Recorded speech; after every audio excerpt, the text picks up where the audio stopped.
Chilean pesos, you can get a fingerboard with a Coca-Cola fingerboard. Oh. It's the same thing, the same structure if you compare with a tech deck. Welcome to USAFBL Fingerboard Podcast. I'm your host, Levine Cunningham, and I'm excited to be chatting with Felipe Cea. He's also known as Ceaflip on Instagram. Felipe, thanks for coming on the podcast. How you doing? I'm good, man. Thank you. Thank you for this opportunity. I really appreciate it.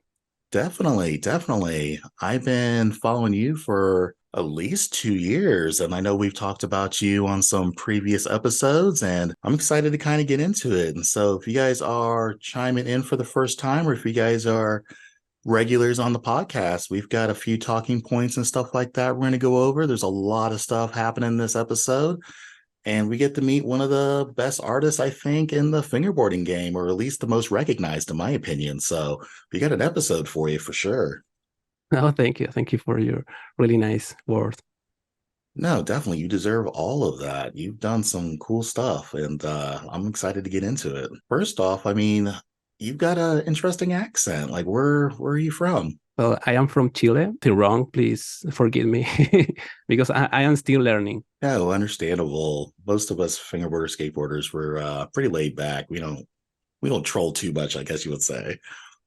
So Yeah, I have been practice English just for 2 years. it's good. You've been making some strides.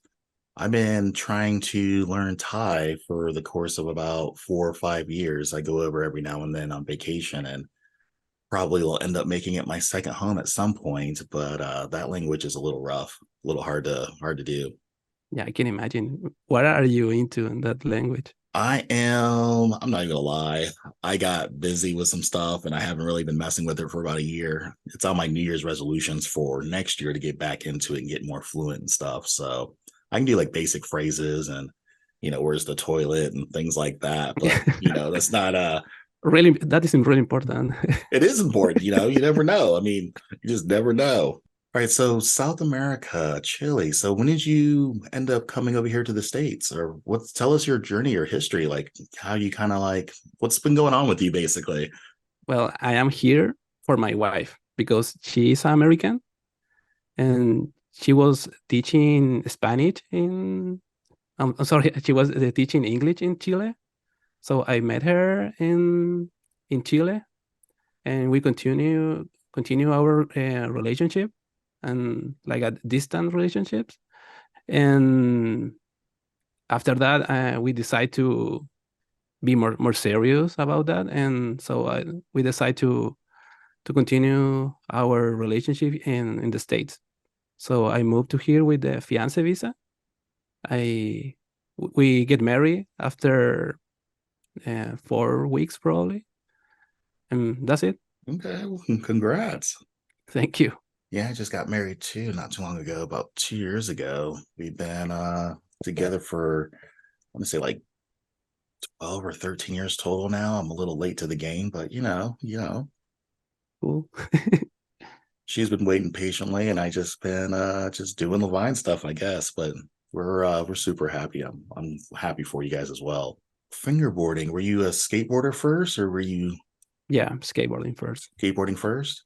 Tell us kind of a little bit about like what you've been doing as far as skateboarding goes, and like, were you just in the streets or more in the park, or how long you been doing it?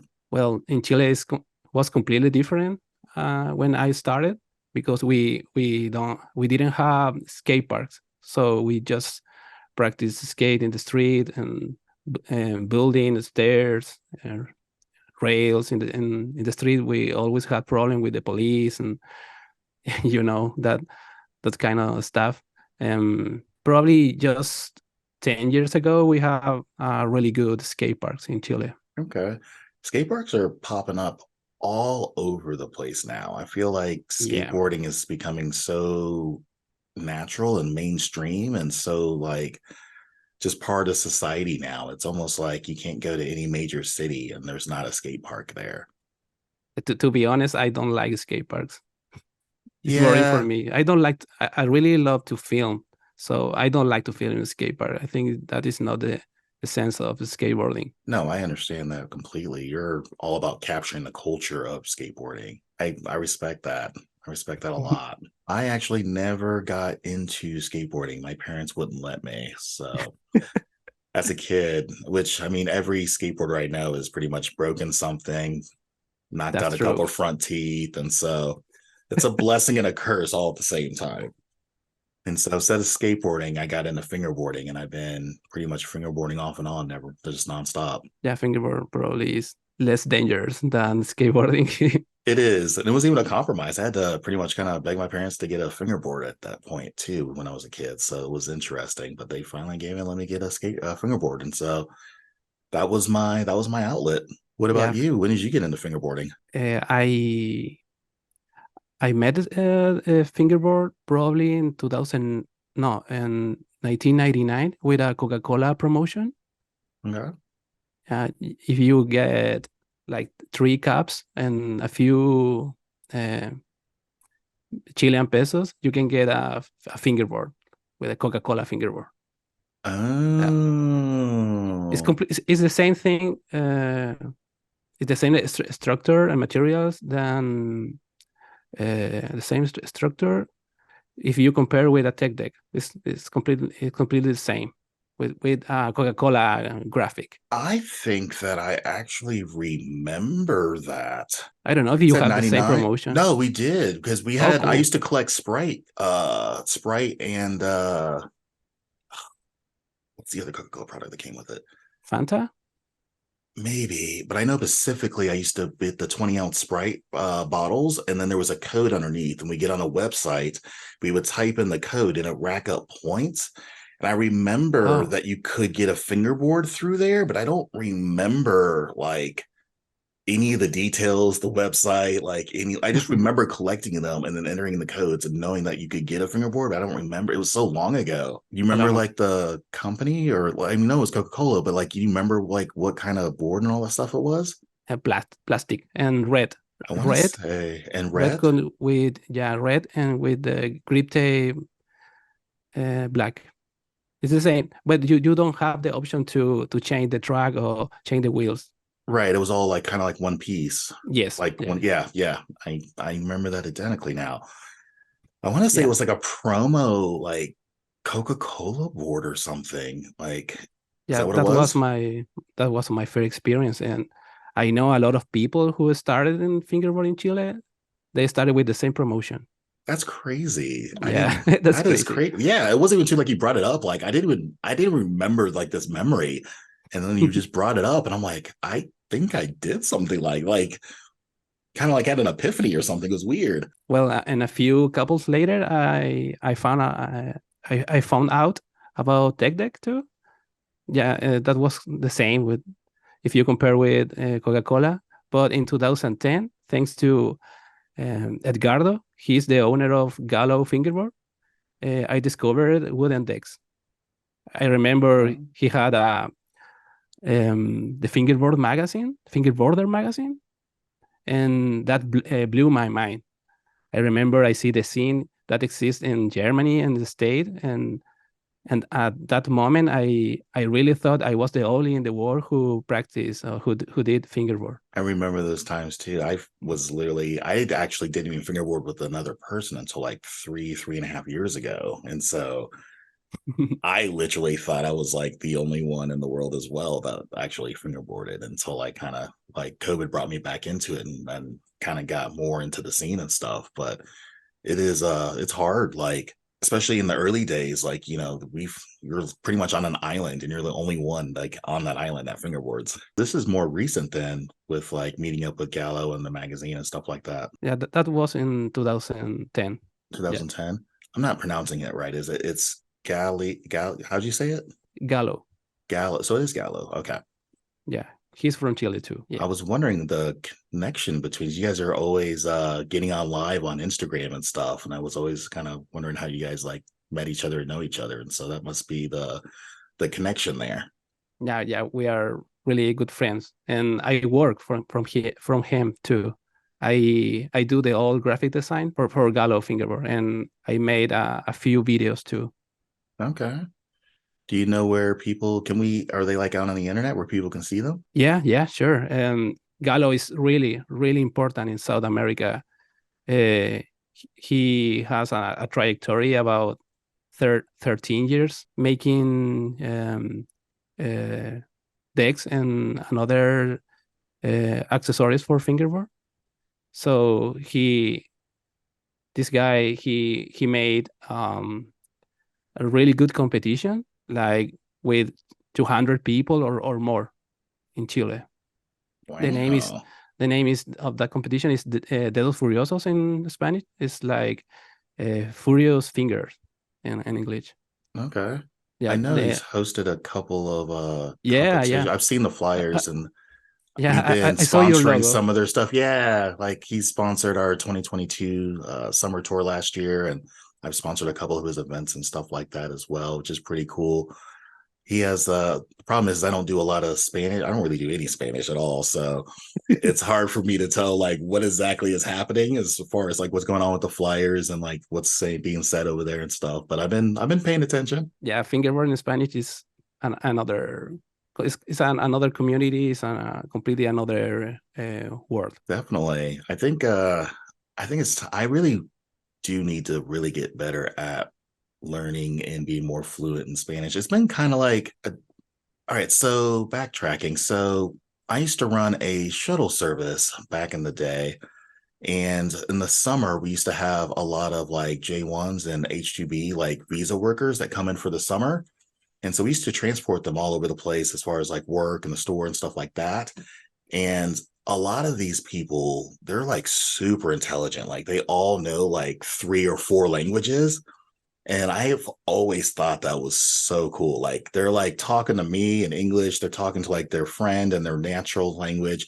Then they'll be talking to someone in the front seat that's speaking a completely different language. And they're just having all these conversations at once. And it's wild. And I was like, really got me intrigued and stuff. And then like the more that I kind of get into my fingerboarding journey, the more I feel like I would love to be able to communicate with more people because like there's a scene in South America, there's a scene in Colombia, there's a scene in Spain. Like I don't know the language, and so even if I flew out there, it'd be kind of weird unless people knew English. But I don't want to like rely on people knowing English. It'd be nice to know, at least how to use the restroom, stuff like that.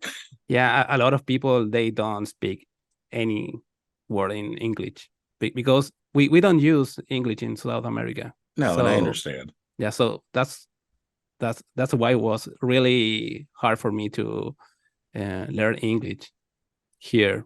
I love English now because I travel to Germany and that guy speak German and I speak Mm-hmm. Spanish, but we can communicate with English. So that is crazy. It is crazy. Even when I Yeah. talk with all like the Blackriver crew and some of the guys and girls out there and stuff, like English, I guess, would be like their second language. And so it's still, I kind of got to slow words down a little bit, but like for the most part, they still understand me and like we can have conversations, stuff like that. And so that's always pretty cool. But I feel like I should be also like contributing and like, learning German and learning Spanish and learning Thai and stuff like that. I am learning uh, German now Are in you? Duolingo. Yeah. Well, I'm going to work on Thai next year and then probably German the year after that, and then probably Spanish the year after that. So that is the Ooh. 3 year goal for me. Just try to get as fluent as possible in 1 year, then kind of move over to the next, or maybe just start doing 2 at it. I don't know. It gets complicated, but I'm gonna work on it. I'm gonna work on it. You need to hold me to it. People out there listening, like hold me to it. Yeah, that's cool. I think when you use another language, like a second language, I feel you are using like another part of your brain. You You are are, always yeah. thinking. And I feel like it's good. It keeps you like just just very quick, very you're just processing things at a higher level, higher speed. Because like when like I was picking up these J1s and H2Bs, like these summer visa workers, when they're having multiple conversations in multiple languages at the same time, like to be able to like take in that information, understand it, relay it, and then push it out in a different language, crazy. Super cool. Yeah, it is super cool to see it and witness it, and it was just like blew my mind. I didn't even know this was really like I knew translators and stuff were like ordeal, but I've never seen like multi like language translators type stuff. Like that's crazy. That is that is the next level. Yeah, that's next level stuff. And I Yeah, mean, they're all, young adults. They're all like, 18, 20, 22, something like that. And so like they're just, I don't know, it's crazy. Like I met a girl, she had like 6 or 7 languages that she knew pretty fluently and stuff, from wow, Russian to Jamaican to Thai to English to German. And I was just like, what? that is impressive. Yeah. And like just to be able to like go anywhere in the world and know that like you can pretty much have a conversation with anybody is absolutely crazy. Yeah, I think when you speak different kind of language, that open the doors in different situations. And it feels like you can be way more connected with the rest of the world as well. And so, you know, Yeah, I've I've traveled to Asia a few times. I've been to South America, and so like it's that's not I was on a cruise. We went to South America. It doesn't count, but but anyways, I feel like, you go to different places, stuff like that. I feel like, you're just way more connected with people and just the cultures and stuff. I feel when I learn English, that changed my mind because I am a huge fan of skateboarding DVDs like America, Flip Sorry, Zero, and that videos sometimes that the guy they speak in English. So Mhm.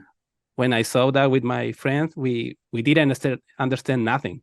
But now I saw when I see that videos, I can understand everything. So it's like a different experience when you can see the videos with the original language. For me, it's completely different. I can enjoy that more. No, definitely. America, I mean, you're bringing back some memories. That's a probably one of my favorite skateboard movies of all time.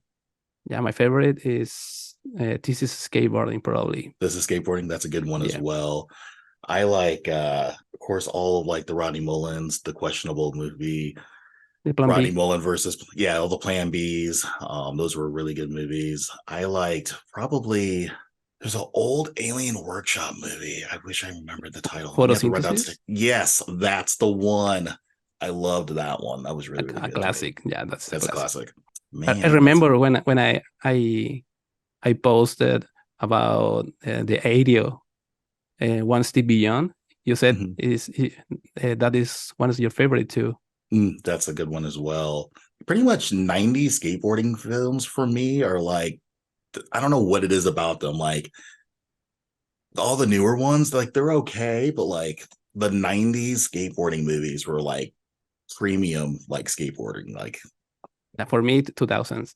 2000s. Yeah, I don't like videos in HD. I am very vintage with Okay. vintage.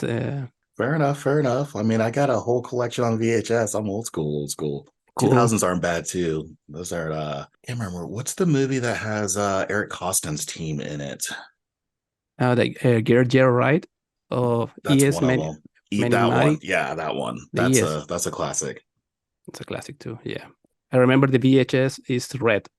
Yeah, yeah. Yeah, that's cool. That is crazy. It's the only reason why I even have a VHS player too. Is just because I've got all these old school skateboarding movies, and so Yeah, that's I really love to watch skateboarding videos and make skateboarding videos too. I think skateboarding when I started with skateboarding that changed completely my life. The way how I dress or the way the music what I listened, everything is about skateboarding. So this is a really important part of my life, skateboarding. it's pretty ingrained. The culture, like once you're exposed to it and you fall in love with it, like it can never escape you. Like you can go into corporate America, but deep down you will always be that skateboarder cultured like person. Like it just never escapes you. Yeah, and another thing, I think I know some people can be not agree with me, but I feel you can see when someone who skate and is how can I say this? The guy who practices skateboarding, they have a different style when doing fingerboard. I feel that it's not bad, but it's different. Yes. So I would agree with that. So I've noticed that people who skate, the style means more than the actual trick. And so Yeah, anybody who skateboarded and they fingerboard for the most part, I would pretty much say generally like everybody's on the same page, but like it's not doing the trick, it's how you do the trick. So like if you're doing a tray flip down a stair set, it's not about doing the tray flip down the stair set. It's about doing the best, the most steeziest stair, like just tray flip down the stair set. Like it doesn't count unless it's absolutely perfect and gorgeous. yeah. For me, I prefer like uh, a switch heel flip in the stairs than 360 flip crooked to, I don't know, hard flip out. I prefer a simple trick, but uh, well done. And that's what's kind of interesting with the skateboarding scene versus like the fingerboarding scene is that like you can do a switch heel down a stair set and it is like, and you know, for a skateboarder, like supreme, absolutely gorgeous. And then in the fingerboarding world, it's like, it's not bad, but you can always do more. And so I Yeah, feel like yeah, fingerboarding, like, it's all about like just doing more. And so I kind of made our own contest on that, which is combo of the year. I'm not sure if you've been following that or yeah. not, but yeah, combo of the year. It's our version of SLS's trick of the year, but more geared towards fingerboarding. And so we're giving out $1,000 in cash and prizes. We've got 7 sponsors on the sponsor list. We've got, I mean, it's just like a place where you can just literally just put together your best combination trick. And so we kind of harnessed it and pretty much kind of moved it more towards fingerboarding. I was trying to keep it as skateboarding like ish as possible, but realized from the entertainment value of it, like you just got to do more. Yeah, I can imagine the crazy trick that people can do with fingerboards. We've seen, we've got so many submissions and like there's some seriously fire clips, like just man, like it's absolutely nuts. Like I thought I was good. And then you realize that like some of these guys are doing stuff that you're probably 3 or 4 years like from being able to do. So you're a so you're a graphic designer and you're No, also a filmer? No? no, actually, I am an engineer. Or an engineer? Yes, my hobby is create things like graphic designs or make videos. I do Gotcha. that So you do it thanks on the to side. Okay. skateboarding. Gotcha. So you just kind of learned a lot of those skills for the hobby itself.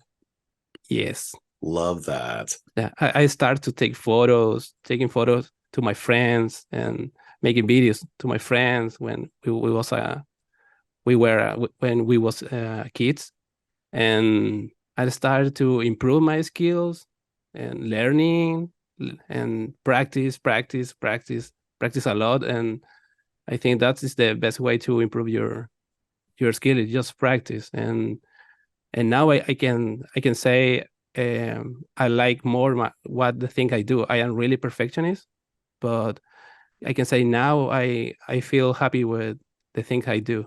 So, I mean, explain the art. So, say a flip with all of your art. And for the record, your art has literally made it into my dreams. Like, I'm literally having dreams with your art on like the side of like semi trucks and like our trailer and just like, I mean, kind of tell us like how, I don't know, like, I don't even know where to start with this question, but it's just like we've seen all the art and like kind of tell us the history behind it. Well, I just started making drawings, and I think this is very crazy because I never thought uh, I would work with important brands around the world. And if you ask me, I am not an artist. I am more I consider myself a filmmaker. But I think the destiny made the people value my drawings more than my videos. So a couple years ago, I opened that Instagram account, Ceaflip, and I thought about making a drawing about skateboarding, and then I decided to make drawings on a fingerboard, and the people response was great.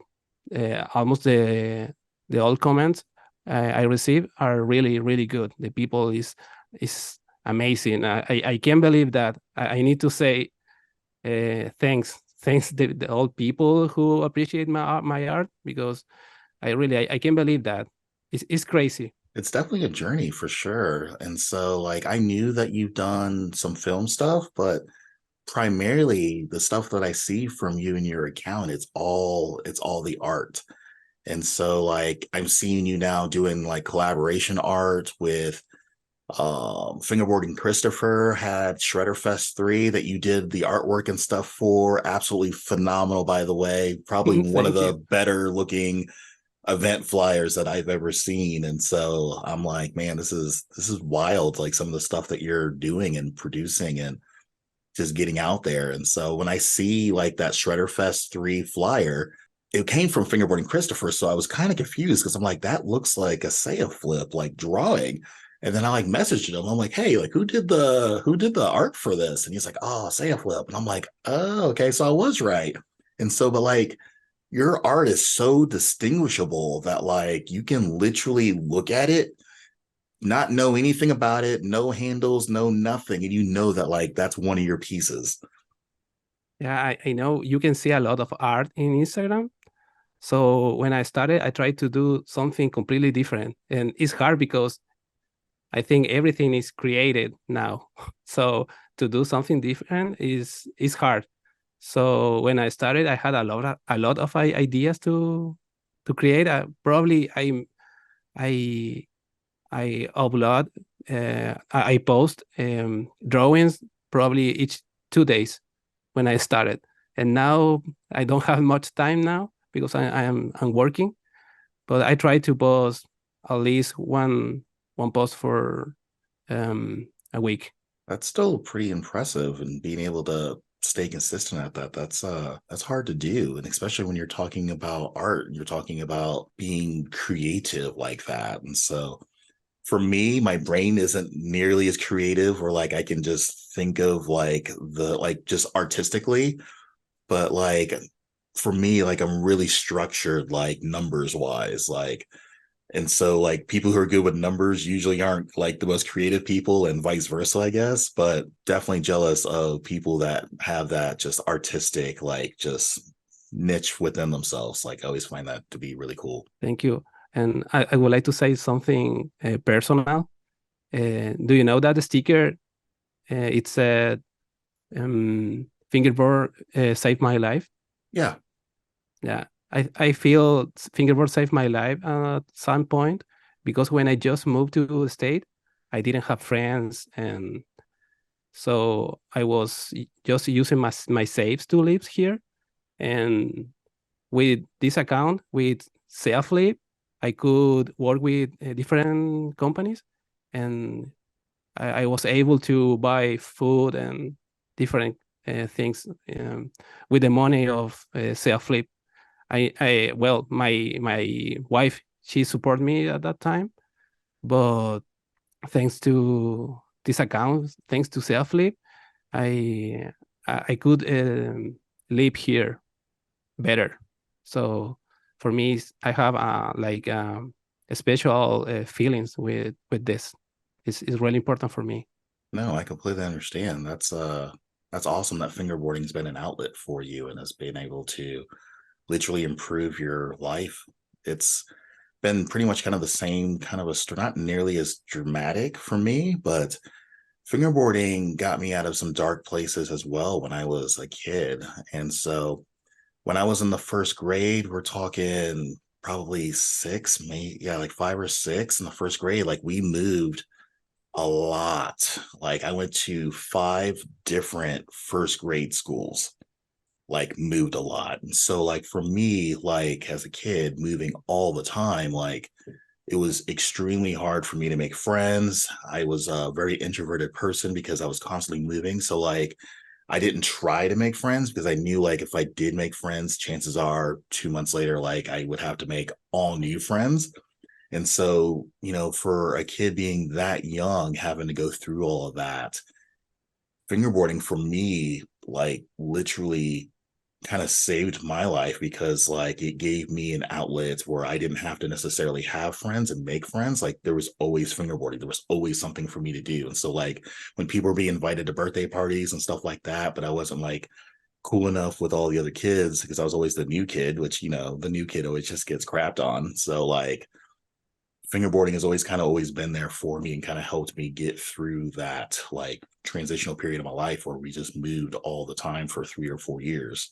Yeah, I think it's hard when you are a kid. It's hard to be the new guy. It's pretty traumatic, I believe, but also it gave me the ability to being alone is something that is very hard to master, even as a kid and as an adult. Like a lot of people have to have other people around them. They have to have, a spouse or a partner or someone like constantly there, just like giving them moral support, someone to talk to, stuff like that. And so, like, being able to be like perfectly fine being by yourself, being alone, that is something that is very hard to grow into and like learn to be like okay with. And so it gave me that ability to be able to be like, if I wanted to be a loner, like I'm perfectly fine being a loner. I'm also perfectly fine like being in huge crowds, but it's also kind of weird because like it took me a while to figure out who I was like growing up as a kid because I was always trying to fit in. And so I was always trying to figure out like who I needed to be cool with these people. And then you do it long enough where you realize you don't even know who you are as a person. Yeah, that's true. But yeah, I mean, fingerboarding, man, it's I'm glad it's here. It's why a lot of the stuff that I do is just getting this stuff out there and letting people know like fingerboarding is a cool thing, something you can do by yourself, something you do with other people. Like I've got some really strong bonds with people through fingerboarding. I'm sure you've got the same. And like fingerboarding has definitely been a huge aspect of my life as a kid, and it's been a huge aspect of my life over the last 3 or 4 years now. Yeah, if you ask me now, I have friends in different countries around the world. Hmm. It's crazy. The people in the fingerboard scene is really nice. I feel something different if you compare with skateboarding. Some people do, or some people practice skateboarding to be cool, but I think no one want to be cool practice fingerboard. If you practice fingerboard, it's because you love it, you like it. Hmm. It's I think the love with fingerboard is more authentic. I would agree. That's yeah, I would definitely agree with that. I think that people who fingerboard over long periods of time, it's because it's definitely become part of who they are, not because they're trying to look cool. And I think that people who do it because they're trying to look cool quickly realize that the period of time that it takes to be good at it outweighs the social clout, I think, of being a cool fingerboarder. Yeah, and another thing, uh, probably a lot of people think fingerboarding is for kids, but actually, and probably, I think the most part of the people are 25 or 30 plus years old. I've been looking at a lot of the analytics and stuff like that from like all of our like YouTube channels, Instagram, stuff like that. It'll tell you like, the percentage of like age groups of looking at your account, like, whether they're male, female, whatever. And so like a huge portion of the people that, at least for me, that are looking at like all of our fingerboarding content, they're 25 to 40. Yeah, that's true. And so I'm like, it kind of was kind of an eye opener for me to kind of realize that like, 70% of all of us out here are roughly, males that are 25 to 40 years old. And so there's a lot of kids that are, fingerboarding, yes, but the predominant about it, we're all, grown adults. Yes, that's completely true. And then traveling the country, going from city to city, hosting events, stuff like that, you'll get, your 7, 8, 9, 10-year-old kid, and then you'll get fully tatted up arm sleeve, like, just grown adults with huge goatees and stuff like that. And so it's just a mixture of everything. I don't have the possibility to go to your event, and I would like to know, do you have like a different contests for different ages? We do not. So No? we've been grouping everybody together. So, like, kids, adults, guys, girls, they're all grouped into, each category of contests. So, like, best run street, best trick street, the vert classes, game of skate. It's all like everybody's grouped into just one ordeal. So there's no Oh, like men's league, women's league, youth league, adult league. Like, there's no separation. It's everybody's all together. oh, that's cool. And there's, some 12-year-old kids out there, which I've seen 2022.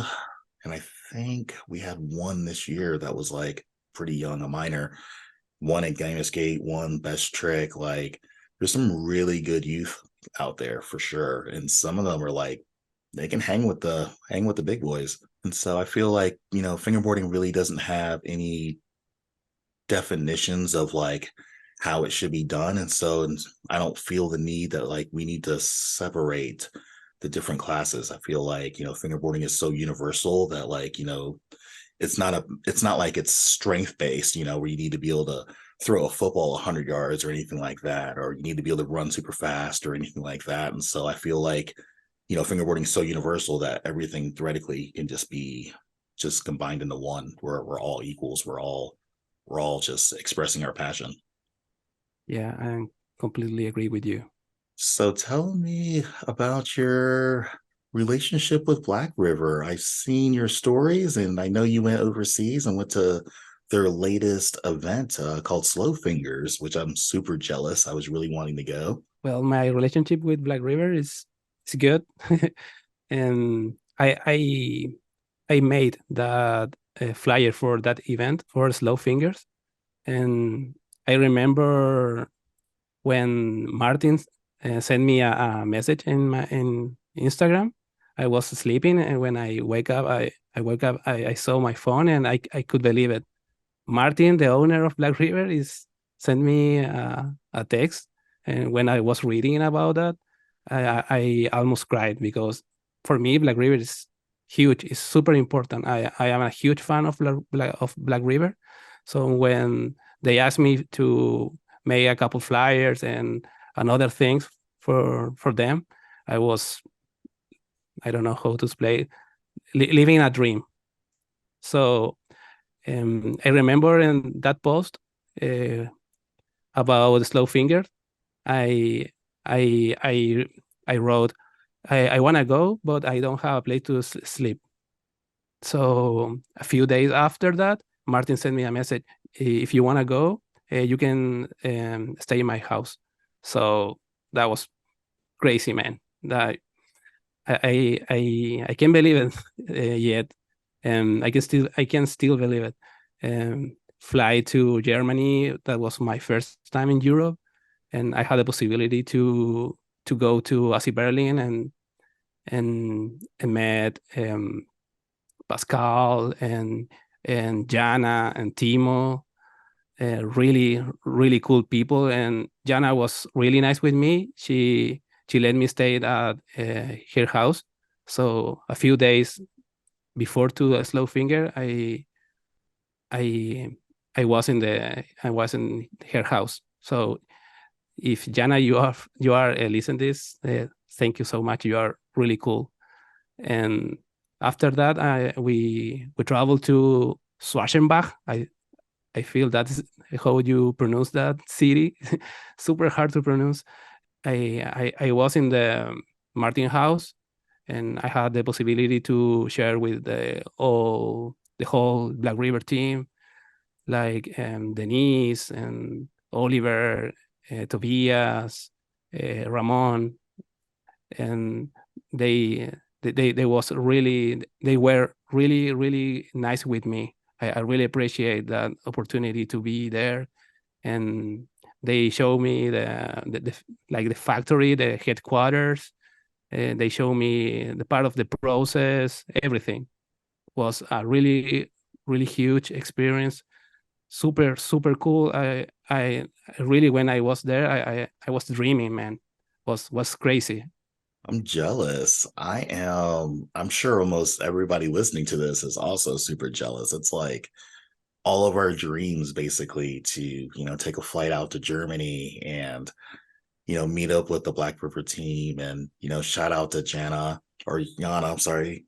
Yeah. Yeah, Jana. We actually did a Switchcraft podcast, I think a year or two ago. So I actually had the opportunity to get on the mic and talk with her and get to meet them and all that stuff. And so those people are, I mean, it's just that's just a dream just to go visit the Blackriver compound, their headquarters, and just Aussie Berlin. And I mean, you're living the dream, brother. Like, and it's wild because a lot of people, like, they'll look at me and be like, oh, well, Vine's living the dream. And then so like it's kind of weird from a dreamer to also recognize that another person is also living the dream.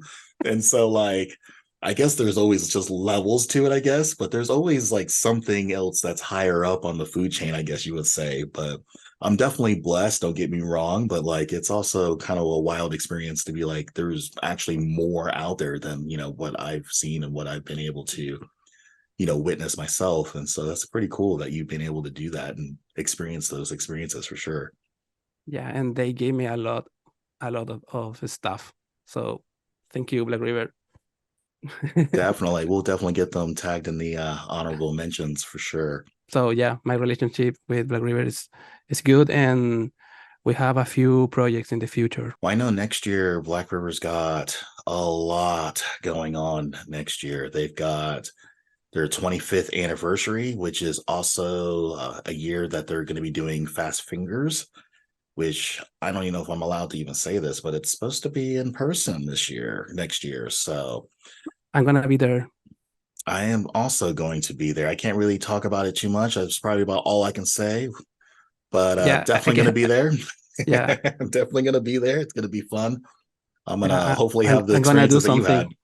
something. Are you? I'm gonna do something about Fast Finger too, but I can't say it now. No, no, no. We'll keep it on the hush hush, but we'll let people know. Fast Fingers is It's coming. it's coming, and I don't really know much more than that. But if you know anything about Blackriver, it's going to be big. So super stoked on that. And so get your money saved, get them plane tickets ready. Like it's definitely like I mean, if you gotta pawn some stuff, like I mean, pawn some stuff. This is definitely something you're not going to want to miss. Yeah. How I said, Blackriver is amazing. The people there is amazing too. The products are amazing. I am Blackriver lover.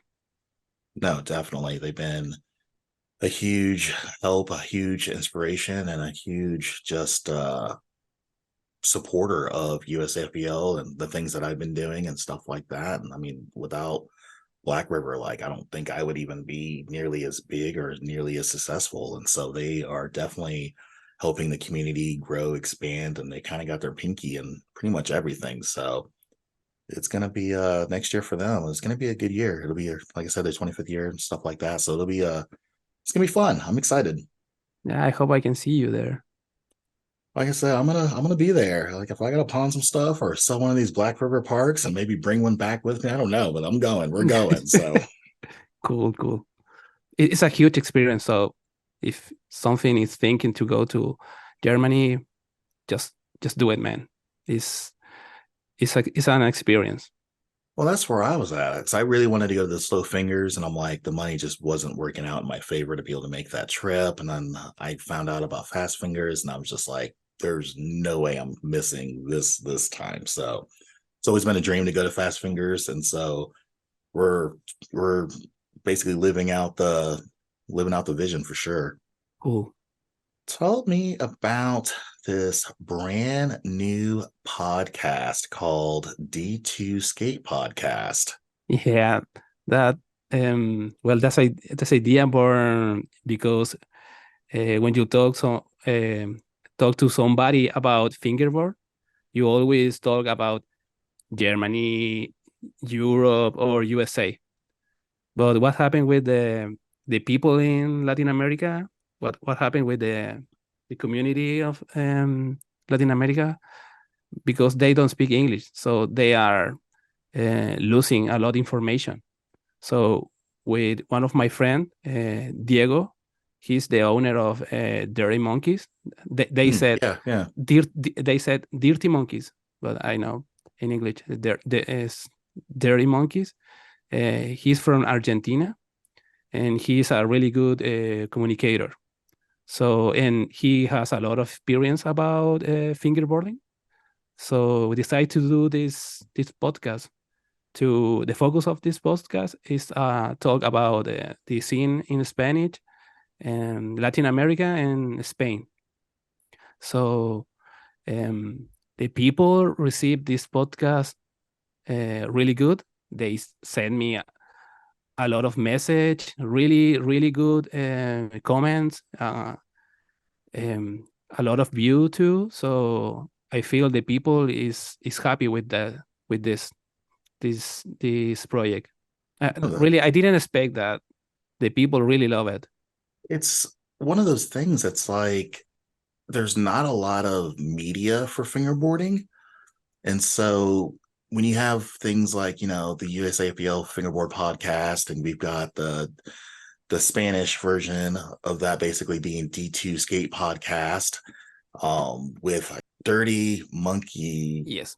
fingerboards, which I've been following them. It's actually kind of a dream for me to fly down there and go to their shop. They've got a shop with parks, and they got their own team. They're doing cool stuff. From what I can see, like, from America looking over, like they're doing some pretty cool stuff. And so, but no, I didn't realize that was them that were doing the podcast. They just launched this like a week ago. If you're watching this now, it was like 3 weeks ago, a month ago. And so it caught on my radar, and I was like, oh, there's another fingerboarding podcast. And then I realized it was all in Spanish, and I don't know Spanish, so sad face.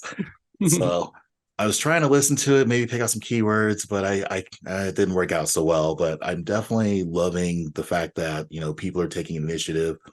They're spreading that information, because there is a huge gap of information where, if you're a Spanish speaker, you're, in South America, stuff like that, it's hard for you to understand what's going on in the US, what's going on in Europe, what's going on in Asia. And so there's a lot going on, but it's hard to get the word out where there's a dedicated place where you can go to and find that information.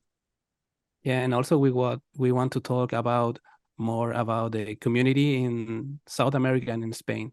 Not talk much about USA and Germany and Europe or Asia. We want to talk about the community in, for example, Nicaragua, Mexico, Argentina, Uruguay, Chile, Peru. They have a really good brands, really good community. So we want to talk about that.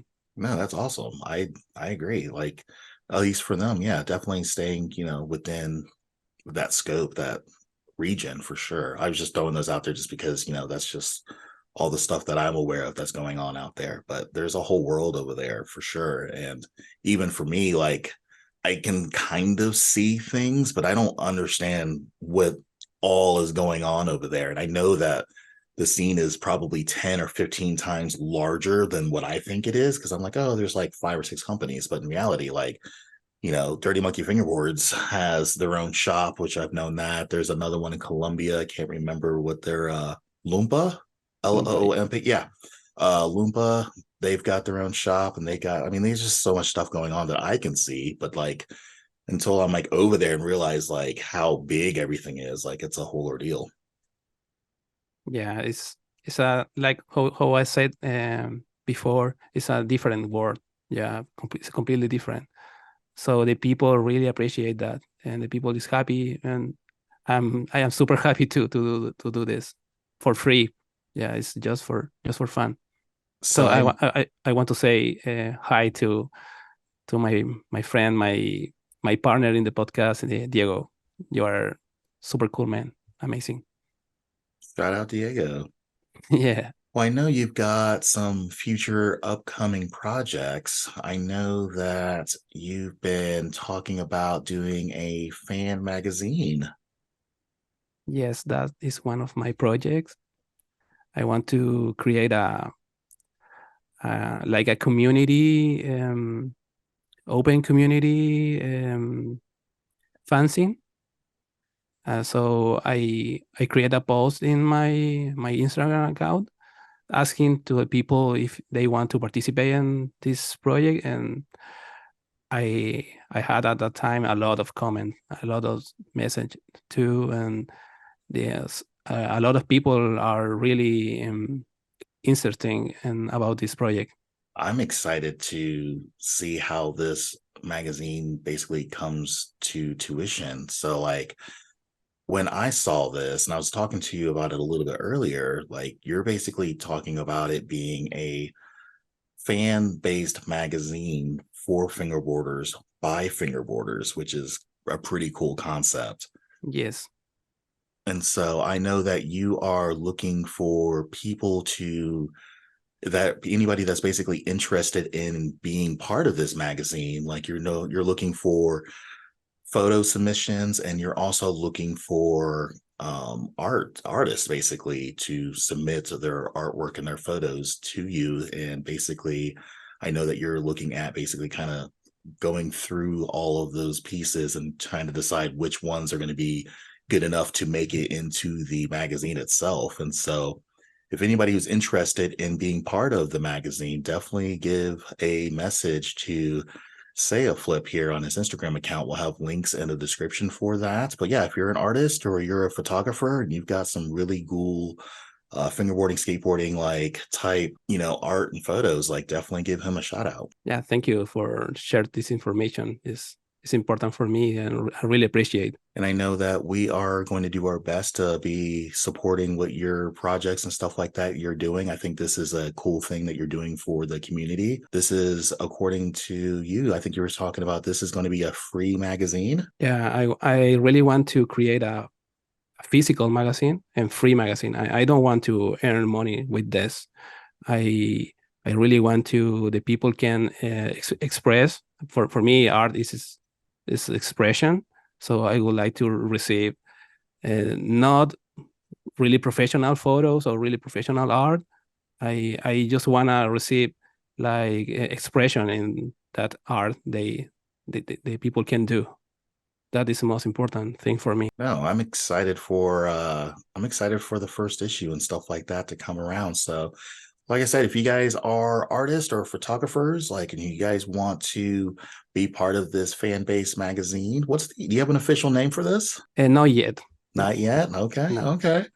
So he's going to be brewing on the name of this magazine, but we are early stages of this. And so if you guys are interested in being part of this and getting involved in, the first issue, second issue, etc., like definitely reach out to Ceaflip. Yeah, and also if and some company want to help me with this, is the door is open too. Yeah, definitely. Yeah, if you got access to being able to print colored copies of this magazine or any other resources that a magazine basically would need, and you guys want to be a part of it, if you're a company or individual or anybody that basically wants to be a part of this, like, we're definitely looking for, any and all help that we can get. What other projects you got coming up in the future that you're allowed to talk about? Well, that's the problem. I have a few projects in the future, but I can't. I was thinking about it before, but I can't talk about that because I have been working with a lot of companies, but they didn't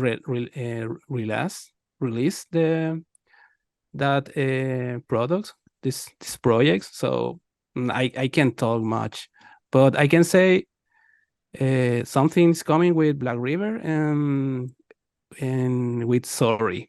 So looking for those. That's exciting stuff right there.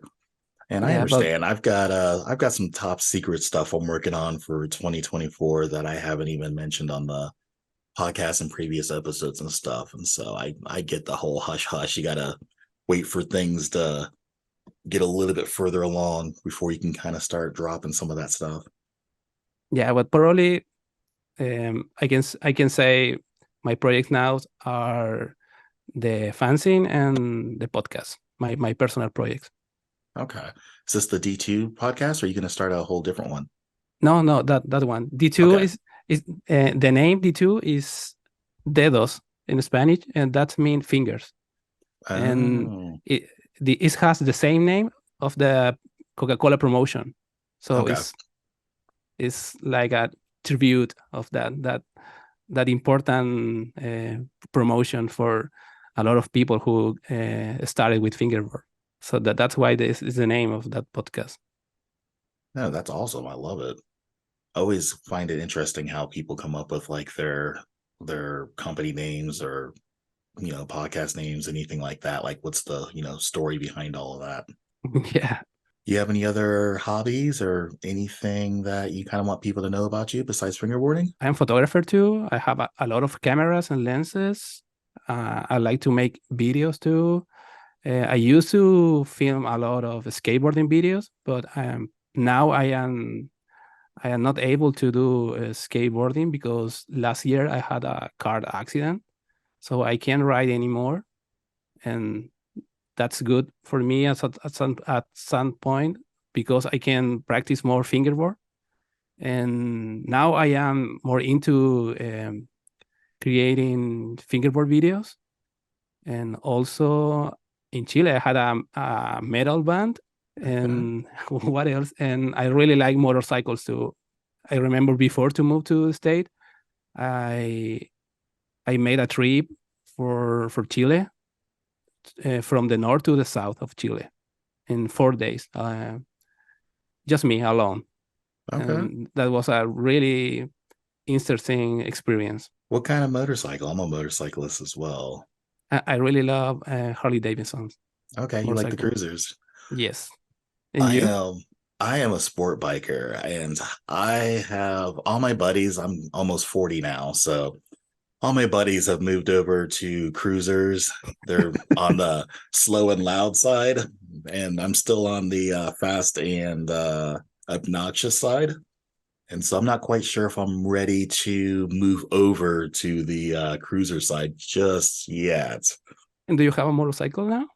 I used to, right before COVID, I had a Ninja 1200 and Kawasaki. yeah, Kawasaki, and it got stolen, which kind of Oh sad. Yeah, so it got stolen out of our apartment complex, which is doo doo. Ended up finding it in pieces. no. Yeah, and then that was pretty much all she wrote. So I haven't been on a bike now in about 3 years. I've been wanting to get back into it, but I have to go back in with a cruiser with all my cruiser friends. And so I'm at this great divide where do I get another sport bike and do the sport bike thing, or do I get a cruiser and go ride with the homies? Because you don't want to be the only sport bike person riding with all the cruisers. It's always an awkward, weird ordeal. It's still a good time either way, but it's always like that weird fit. So if you're listening to this, you made it this far, like let me know. Like, should I get a cruiser or should I get a sport bike? Go for cruiser, man. Yeah, that's probably what I'm gonna end up doing. I'm looking at 1600 Yamaha. Oh, okay. Yamaha Start. Yeah, Yeah, the cool. V Star 1600. That's what I'm looking at. I don't I, know if I, I'm gonna ha- go I had all in at a that Harley bike. yet. Had we? I had that bike a few years ago. Is it good? Yeah, it's really good. Really good? Okay. Yeah. What is Okay. your dream bike? Probably a Harley Street Glide. Street like Yeah. cool. Probably my dream bike is a Low Rider S. Okay. It's super expensive. I know. It's crazy. I just bought a car, so I can buy a bike now. I need to wait. Gotcha. Yeah, I'm pretty much in the same spot as well. Yeah, if I went cruiser, that's probably going to be the dream bike. If I went sport bike, it'll probably be the Ducati, Oh, the 1199 Monster. that is the next level of I bikes. know, I know. Well, I had the Kawasaki, the 1200 Ninja, so like it's I can handle it. Cool. That is an Italian brand, right? Yeah, yeah. Ducati. Gorgeous. Cool. Gorgeous. Super cool. I know you've got a long list of people you want to recognize and get a shout out to. At least here. Got a list? Oh, that's good. Make sure you don't forget nobody. Yeah, I want to grade into Chris Daniel. Do you know Chris Daniels? Yeah, CD player zero. Yeah, thanks. He was the connection between me and Blackriver. So Okay. thank you so much, Chris Daniel. He is a really amazing person. And I want to grade into Gallo, well, the owner of Gallo Fingerboard. I want to grade in Diego from Argentina. Keith is one of my homies here in in Philly. Well, he lives in Jersey, but his Instagram is Dank Man of Dank Wood. I don't know if you. I know who he is. Okay, yeah, he's a really really good fingerboarder and a good person too. Who else? Oh, the most important person in my life, my wife, to Maggie. So thanks Maggie for always support my crazy projects. Right on. Yeah. Short but sweet. I love it. I've got a few shout outs and stuff as well. First off, if you are watching this on early access on our Patreon account, thank you, thank you, thank you for all the love and support. Also, if you're trying to find all of these episodes before they come out, definitely subscribe to our Patreon account, get early access to not only just the Fingerboarding podcast, but also Combo of the Year, also tour, anything basically in the USAFBL universe. Basically, it's all being put on our Patreon account first. So if you're a true fan of what we're doing and you want to support all the projects, definitely get on our Patreon account for sure. Felipe, where can people find you? Like, what social media platforms, emails? Like, how do people get in touch with you if they want to get in touch with you on social media or anything about the magazine? Like, how do they get a hold of you? Yeah, in my Instagram account, they can send me direct message. All right. We'll also have all of his links in the description. So if you want to get a hold of Felipe with Ceaflip, they'll definitely be there. Felipe, thanks for coming on the show. It's been an absolute pleasure. Yeah, I want to say the same. Thank you for this opportunity to be here, and I am really glad to be here. And I want to say the same. My English is not perfect, I know, but I'm trying to do my best to support your podcast and the community too. No, definitely. I think that I hope everybody thinks that we're doing an amazing job. At least that's what I hope, because it's hard to tell basically whether or not people are truly enjoying what we do. But I think that everybody's loving what we're doing. And I think that as long as we keep moving things forward, man, things will work out. Thanks to the old people, the old community to listen to your podcast and support my art. So thank you very much. Definitely. Till next time. Yeah, see you. Bye.